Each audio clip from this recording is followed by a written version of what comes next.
Halo teman-teman semua, selamat datang di channel Pareto. Di channel ini kita akan banyak membahas mengenai Microsoft Office untuk mempermudah pekerjaan sehari-hari kita. Nah, untuk serial pertama ini kita akan membahas mengenai penulisan tugas akhir. Kenapa ini jadi serial pertama? Karena di bulan April ini kita memasuki semester genap, yang mana teman-teman kita mahasiswa sedang berusaha, sedang berjuang menulis tugas akhirnya, dan Microsoft Word akan menjadi salah satu software di laptop mereka yang akan sangat sering mereka buka. Jadi, kita langsung aja masuk ke panduan teknis penulisan tugas akhir. Jadi, teman-teman, setiap perguruan tinggi pasti punya pedoman teknis penulisan tugas akhirnya masing-masing. Jadi, beda-beda tuh, mau itu perguruan tinggi negeri ataupun swasta. Nah, untuk studi kasus kita kali ini, kita akan menggunakan pedoman teknis penulisan tugas akhirnya mahasiswa Universitas Indonesia.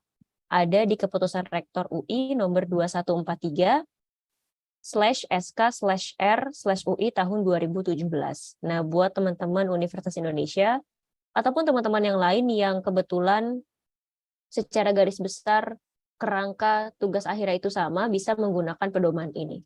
Nah, di video ini secara serial akan saya update selalu mengenai tahap demi tahap dalam membuat kerangka tugas akhirnya menggunakan Microsoft Word. Jadi semuanya serba otomatis, nggak ada yang manual.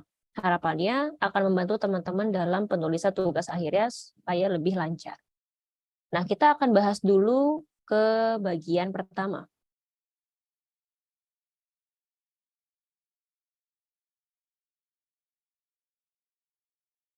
Kita mulai lihat dulu dari daftar isi. Jadi, tugas akhir itu terbagi menjadi 3 bagian, teman-teman, dalam satu filenya. Ada yang namanya bagian awal, bagian isi, dan bagian akhir. Bagian awal ini dimulai dari halaman sampul, halaman judul, pernyataan orisinalitas, halaman pengesahan, kata pengantar, halaman pernyataan persetujuan publikasi, abstrak daftar isi, daftar tabel, dan daftar-daftar lainnya.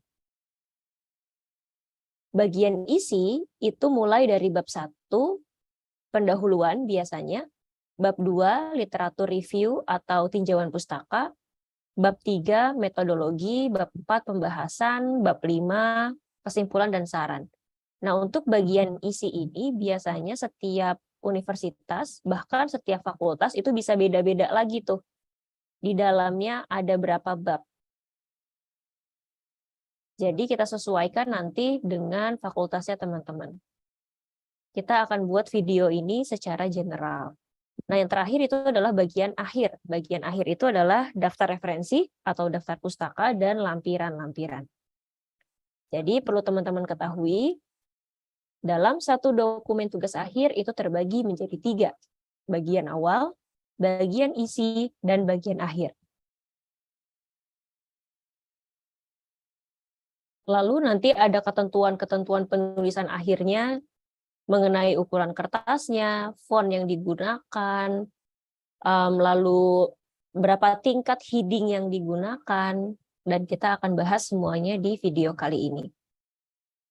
Jadi tugas pertama teman-teman adalah silahkan buka Google-nya masing-masing, lalu cari pedoman teknis penulisan tugas akhir mahasiswa Universitas Indonesia tahun 2017. Lalu kita akan lanjut ke video teknis selanjutnya.